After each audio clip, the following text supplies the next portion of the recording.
ठीक है, आज हम बात करेंगे ऑप्टिक्स के बारे में। ऑप्टिक्स क्या है? जनरली ऑप्टिक्स एक फिजिक्स की ब्रांच है जिसमें अपन स्टडी करते हैं लाइट और लाइट के जितने फिनोमिनाज हैं उन सब के बारे में। 12th क्लास में ऑप्टिक्स जो यूनिट है उसको 2 चैप्टर में डिवाइड किया गया है, एक रे ऑप्टिक्स और एक वेव ऑप्टिक्स। हम पहले इसके बारे में स्टडी करेंगे, बाद में इसके बारे में। शुरू करते हैं। देखिए ऑप्टिक्स। ऑप्टिक्स क्या है? Is the branch of physics.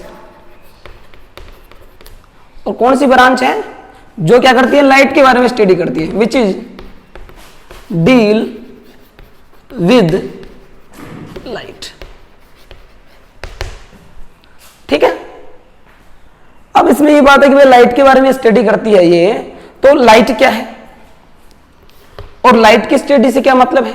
Light की स्टडी से क्या मतलब है कि भाई लाइट का नेचर कैसा होता है, हम ऑब्जेक्ट को कैसे सीन करते हैं, ऑब्जेक्ट हमें कैसे दिखते हैं, लाइट कैसे ट्रेवल करती है, ये जितने भी लाइट के फिनोमिना हैं उन सबको अपन स्टडी करते हैं ऑप्टिक्स के बारे में। ठीक है। उससे पहले अपन ये समझते हैं कि लाइट क्या चीज है। देखिए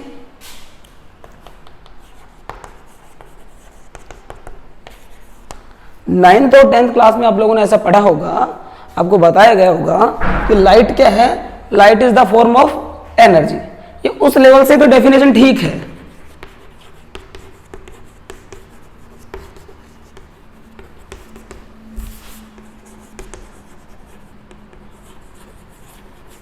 यहां से अपन बात करें कि भाई ये एनर्जी की फॉर्म तो है, लेकिन ये एनर्जी ऐसा क्या करती है, ये एनर्जी का कौन सा ऐसा टाइप है जिससे हमें चीजें दिखाई देती हैं, विजिबल होते हैं हमें ऑब्जेक्ट।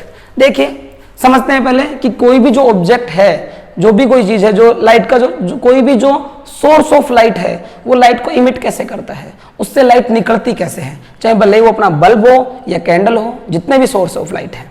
मान लीजिए ये कोई एक एटम है,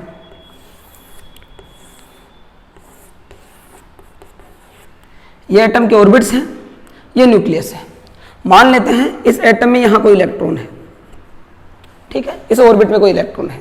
अगर किसी भी मेथड से इस इलेक्ट्रॉन को एनर्जी मिले तो केमिस्ट्री में आप लोगों ने पढ़ा होगा, एनर्जी लेकर ये इलेक्ट्रॉन लोअर ऑर्बिट से हायर ऑर्बिट में मूव कर जाएगा और इलेक्ट्रॉन यहां चला जाता है।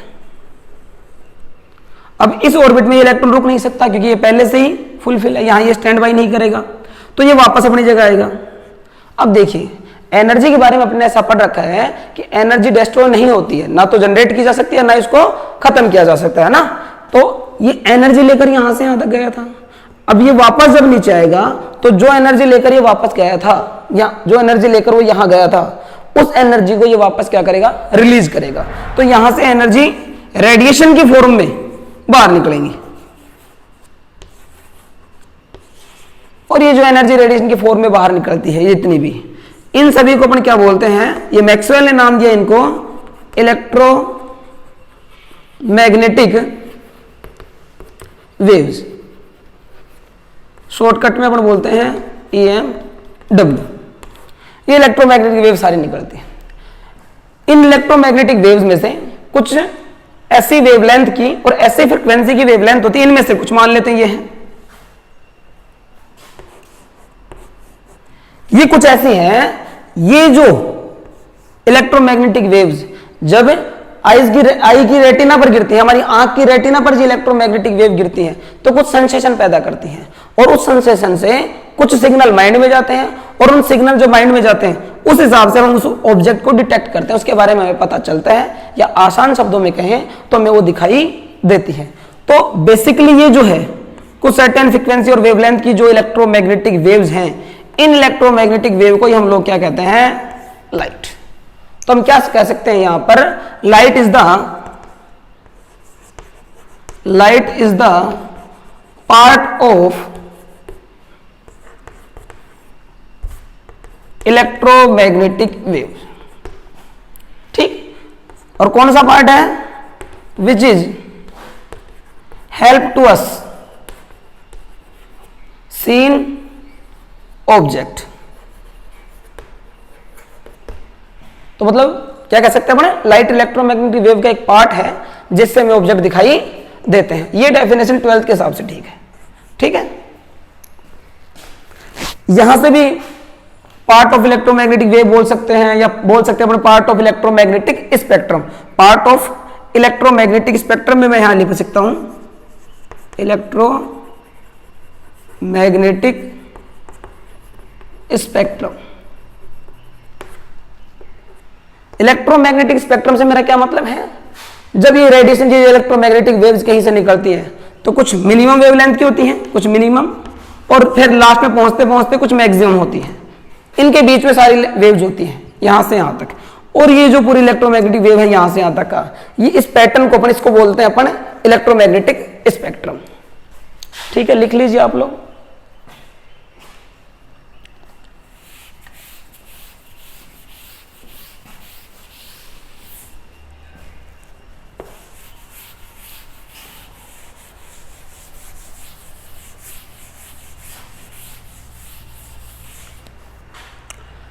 अब देखिए, लाइट का जो नेचर है,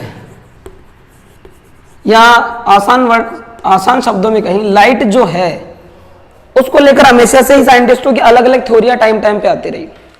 शुरू में स्टार्टिंग में कुछ साइंटिस्ट थे, न्यूटन, दकार्ते पहले था, न्यूटन बाद में था, न्यूटन, दकार्ते, उन सब लोगों का मानना था कि जो लाइट है ना, इसका जो नेचर वो पार्टिकल नेचर होता है। मतलब लाइट भी है लाइक ए पार्टिकल। जैसे मैं ये मेरे पास एक चौक, इसको मैं फेंकता हूं तो सीधा चला जाता है, एक स्ट्रेट लाइट में मूव कर जाता है। ठीक है, कोई एरो जा रहा है तो एरो सीधा चला जाएगा।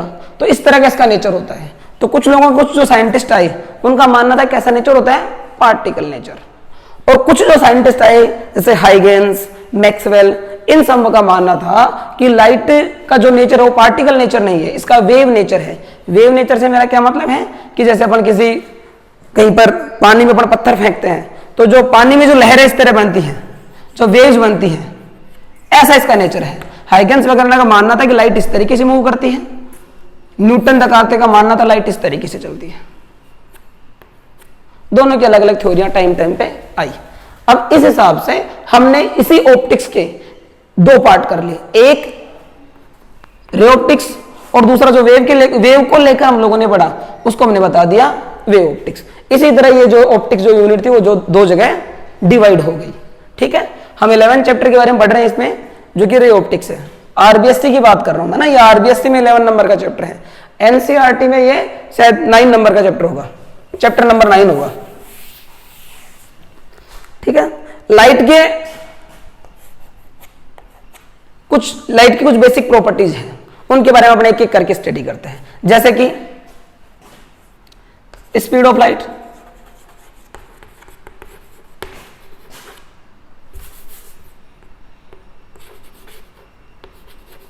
स्पीड ऑफ लाइट कितनी होती है? देखो ये अब लाइट की बड़ी स्पेशलिटी है। लाइट ट्रेवल करती है, ये सॉलिड में भी चली जाएगी, लिक्विड में भी चली जाएगी, गैस में भी चली जाएगी, जहां पर कुछ नहीं होगा जिसको अपन बोलते हैं वैक्यूम या फ्री स्पेस, ये वहां भी चली जाएगी, सब कहीं पर चलती है। हर जगह इसकी स्पीड अलग अलग होती है। वैक्यूम में जो इसकी स्पीड है, light of speed in free space बोल देते हैं या वैक्यूम बोल सकते हैं अपन, वो इसकी होती है 3 × 10⁸ मीटर पर सेकेंड। अगर आप इसको किलोमीटर में लिखोगे तो लगभग 3 लाख किलोमीटर, है ना, 3 लाख किलोमीटर पर सेकेंड इसकी स्पीड होती है। एक बात। दूसरी, मैंने आपसे थोड़ी देर पहले कहा कि भाई लाइट एक इलेक्ट्रोमैग्नेटिक वेव्स है और ये कुछ इसकी फ्रीक्वेंसी या वेवलेंथ कुछ हिसाब से होती है जो इफेक्ट करती है। तो यहां से एक बात आती है कि लाइट की वेवलेंथ कितनी होती है। तो देखिए wavelength of light,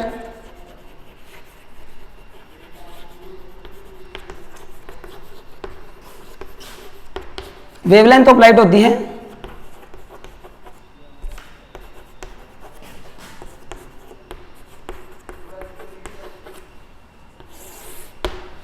380 nanometre to 760 nanometre, लगभग ये है। अप्रोक्सीमेटली अपने इसको ये बोल सकते हैं। किसी किसी बुक में या आपको ऐसा भी लिखा हुआ मिल सकता है,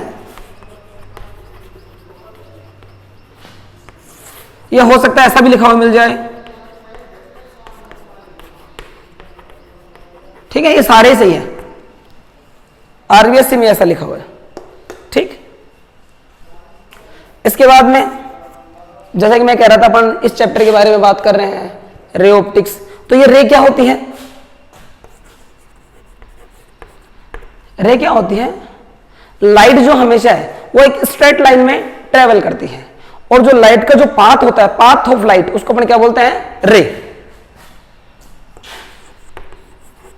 light is always travel in straight line and path of light is called ray। path of light को अपन क्या बोलते हैं? रे बोलते हैं। या अपन ऐसे भी बोल सकते हैं the direction of propagation of light, the direction of propagation of light is ray। यानी जो उसका चलने का जो रास्ता है, जो पाथ है लाइट का, उसको हम लोग रे बोलते हैं।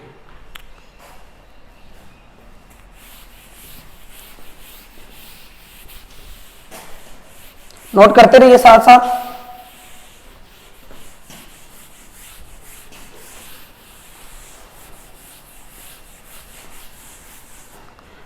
एक और चीज अपने पास यहां पे कहीं कहीं अपन बोल देंगे उसको लाइट बीम। लाइट बीम अपन किसको बोलेंगे? तो लाइट बीम होता है बंडल ऑफ रेज, यानी बहुत सारी रेज कहीं पर जा रही हैं। जैसे मैं कहूं ये,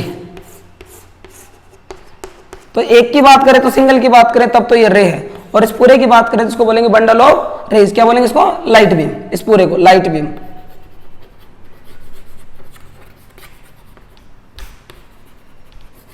बंडल ऑफ रेज, ठीक है। ये लाइट की कुछ बेसिक प्रॉपर्टी हैं जिनको अपन ने देख लिया। अच्छा, इसके अलावा साथ साथ एक छोटी सी बात और, कि हम जब भी किसी ऑब्जेक्ट को देखते हैं, जब कोई ऑब्जेक्ट हमें दिखाई पड़ता है, तो उसमें लाइट का कौन सा फिनोमिना होता है?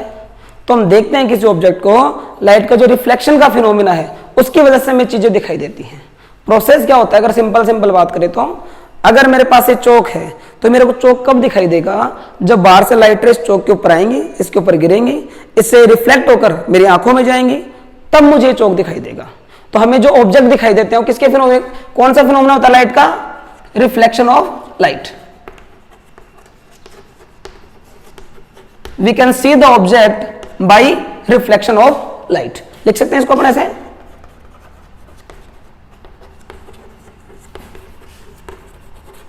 We can see the object by reflection of light. एक चीज ये, ठीक है। इसके बाद देखिए लाइट के साथ क्या क्या होता है। जब भी लाइट किसी बॉडी पे गिरती है, मान लीजिए कोई बॉडी है अपने पास, कैसे भी, इसके ऊपर कुछ लाइट रे इंसिडेंट होती हैं, इसके ऊपर गिर रही हैं। अब जब ये लाइट रे किसी बॉडी पे इंसिडेंट होती हैं, तो लगभग इन लाइट रे के साथ 3 फिनोमिना है जो हो सकते हैं। क्या है? देखिए, पहली बात, हो सकता है ये इससे टकराकर वापस चली जाए, टकराकर वापस चली जाए, ये रिफ्लेक्ट हो जाए। हो सकता है ये इसको क्रॉस करके बाहर चले जाए, इसके अंदर तक चली जाए। इसको क्या बोलेंगे अपन? ट्रांसमिशन, है ना। अच्छा, और हो सकता है कि जो सरफेस है, ये बॉडी है, वो कुछ इस तरीके की हो, इन लाइट रे को क्या कर ले? एब्जॉर्ब कर ले। एब्जॉर्प्शन हो सकता है।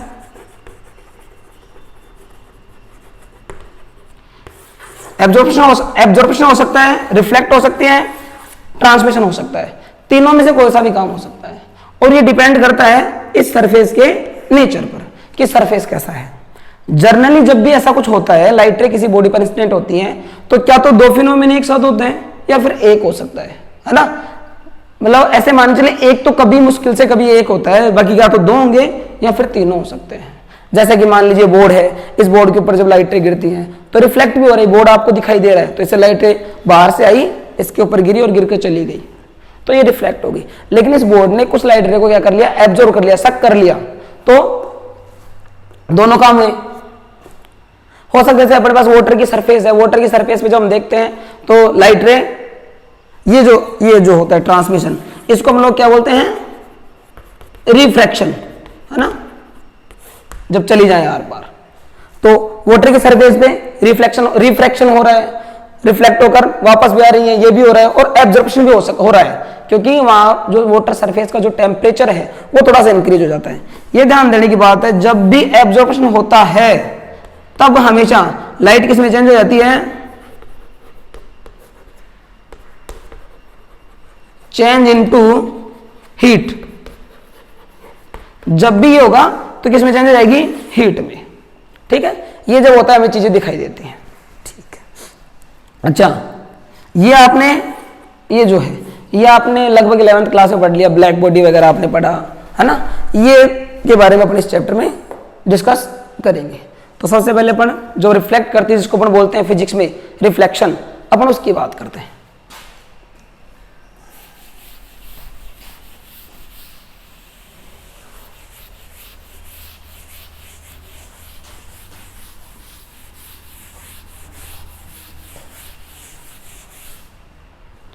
ठीक है, हम बात करते हैं रिफ्लेक्शन ऑफ लाइट।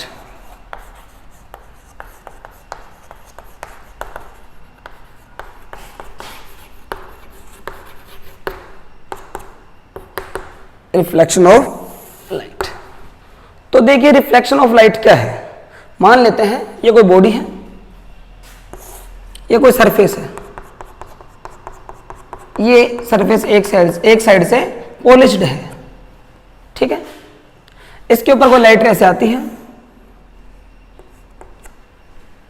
और इसे टकराकर ऐसे चली जाती है। 9-10 पे आप लोगों ने पढ़ा होगा। इन दोनों लाइट रे के बीच में जो एक सरफेस के परपेंडिकुलर अगर जो लाइन ड्रॉ करते हैं, लाइन खींचते हैं, इसको अपन लोग बोलते हैं नॉर्मल। जो लाइट रे सरफेस पर आती है इसको अपन बोलते हैं इंसिडेंट रे, जो चली जाती है उसको बोलते हैं रिफ्लेक्टेड रे, और ये अपने पास नॉर्मल, ये अपने पास कोई सरफेस एक्स वाई। एक आपने पढ़ा होगा इंसिडेंट रे और नॉर्मल के बीच में जो एंगल होता है उसको बोलते हैं एंगल ऑफ इंसिडेंस। ठीक, ये जो रिफ्लेक्टेड रे और नॉर्मल के बीच का जो एंगल होता है, इस एंगल को अपन बोलते हैं एंगल ऑफ रिफ्लेक्शन। क्लियर? अच्छा, तो अगर अपन इसकी डेफिनेशन लिखें तो क्या लिखेंगे? रिफ्लेक्शन ऑफ लाइट क्या है? The phenomena of return of light in same medium when light रे फॉल्स ऑन ए सरफेस। ठीक है, लिख लेंगे आप, मैं दोबारा बोल देता हूं एक बार। क्या है रिफ्लेक्शन ऑफ लाइट? क्या है? The phenomena of return of light in same medium when light रे फॉल्स ऑन ए मिरर, या अपन बोल सकते हैं डिफ्लेक्टिंग सरफेस, या सिर्फ अपन बोल सकते हैं surface. When light the phenomena of return of light ray, the phenomena of return of light ray when it's fall on a surface. ठीक है, known as reflection of light. ये लाइट रे का टकराकर वापस चले जाना, ये जो फिनोमेना है, इस फिनोमेना को अपन क्या बोलते हैं? Reflection of light.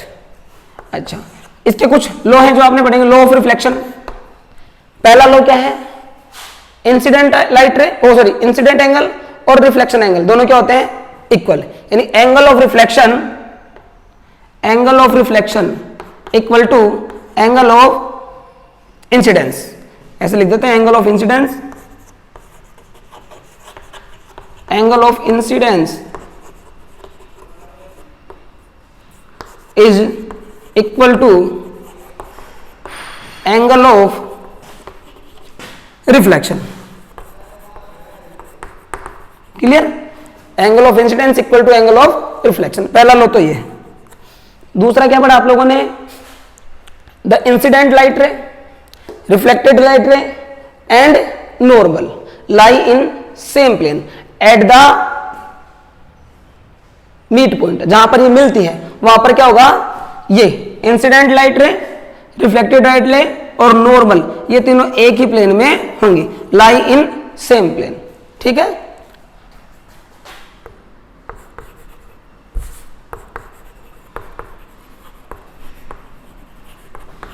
The incident light ray and reflected light रे